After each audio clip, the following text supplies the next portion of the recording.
everyone, and welcome back to another watercolor tutorial. And if you're new here, I'm Jackie. Hello, I welcome you. So in today's video, it is all about experimenting with the colors that you have in your palette and the paper that you own. I wanted to experiment with water to paint ratio, where some of the leaves hold more water versus other leaves that hold more paint. And so when you mix all the colors together through these leaf strokes, you'll be able to see the paint bloom, you'll be able to see a dry brush, you'll be able to see layering of different shades of greens and blues, or whatever colors that you choose to do. And you'll be able to experience in a fun way, I think at least, how the colors can work together. So, and I think the imperfections is what makes this painting quite beautiful. I'm using Canson XL watercolor paper here, and my brush of choice is the Heritage Series by Princeton. I believe this is a size 8, could be a 10, I can't remember. So I'm using inexpensive watercolor paper when it comes to these practices. I don't tend to go for my arches. I do save that for landscapes. But to be honest, I really love Canson XL for botanical paintings. I love what the paint does. Now, that's personal preference. The paint tends to sit on top of the paper, and typically with watercolor you want it to absorb a bit so you can have nice blends and all of those beautiful things that watercolor does. But because the paint sits on top of the paper a little bit, I find that it's quite cool when it dries and makes these really strange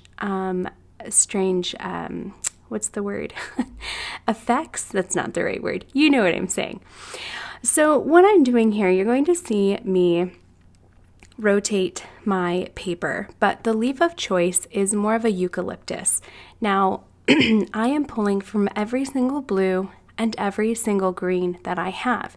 Yes, you can make your own greens and your own blues, but I want to remember how my colors mix, because I tend to be a painter who sticks to a handful of colors and I don't go outside of those colors. But if you are new to colors and color theory and how they work, I think that this is a really fun way to get to know your palette. And if you happen to be new, then odds are you're probably going to purchase a palette that has a tremendous amount of color selection. So pick two colors that go together. In this case, I'm using green and blue, and have fun using all of those shades and in creating a beautiful botanical piece. You're going to get different hues, you're going to get different warm tones of green or blue and cool tones of green and blue, and the colors typically will not end up muddy. So that's what I'm doing here. I'm also adding in a ton of water to my paintbrush to get lighter values, but then also to get puddles, because I want to see how the paint is going to work with a pool of water. And you see in that upper left or right hand side of the painting that one leaf is darker than the other, and you see that the paint has spread into the other leaf because the other leaf happens to have more water in it. And I have fun with dropping in paint and different colors of paint to see what will happen. And that's pretty much all that I do. Is I will end up just mixing. And some of the colors that I have in my palette, if you're curious, I will have all of them in the description below. But I am using turquoise, I am using deep sap green, I am using sap green, I'm using indigo, I am using cobalt blue and Prussian blue. I'm also using olive green, I'm using perline green. Fun question of the day. Do you say perline green or do you say perline green? I'm curious. Let me know in the comments below.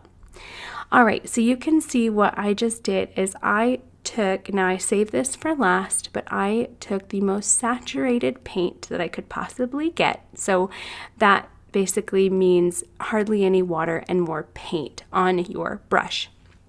And you can see how dark and rich the colors are.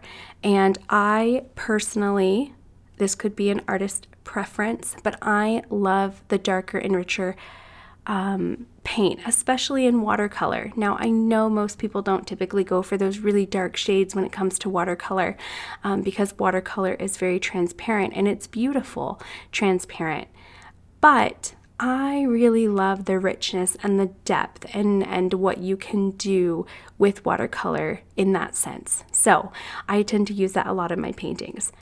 At this point, I have gone overboard. Now, if you were going to give this painting to someone, I would not recommend doing what I did at the bottom here, because clearly it does not flow very well, but I couldn't help myself and I just kept going, and I did not get all of the color mixing that I wanted, so that's why it looks a little crazy. But I think I did save it slightly towards the end. But if you're going to give this to someone, then it might be best to plan out how you want these leaves to flow.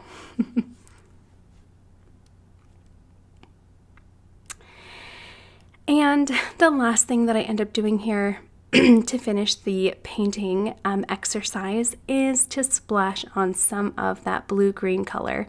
And I enjoy doing this because who doesn't love a good splatter?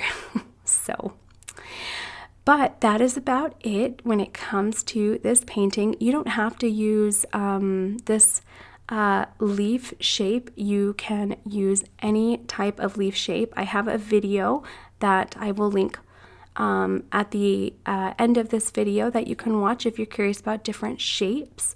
But some of those shapes include these ones right here, and these are more ferns. So, but you can see I used blue and purple in this one, and I used all shades of green that I had. I did that for this one as well. And then in this exercise, I just did all of my new shades to me at the time, and there's some glittery ones in there. All right, everyone. Well, that's it for today. Thank you for joining me. I hope this was fun, and let me know if you're going to try this, and I look forward to seeing you in my next video, and be sure to like and subscribe. Bye.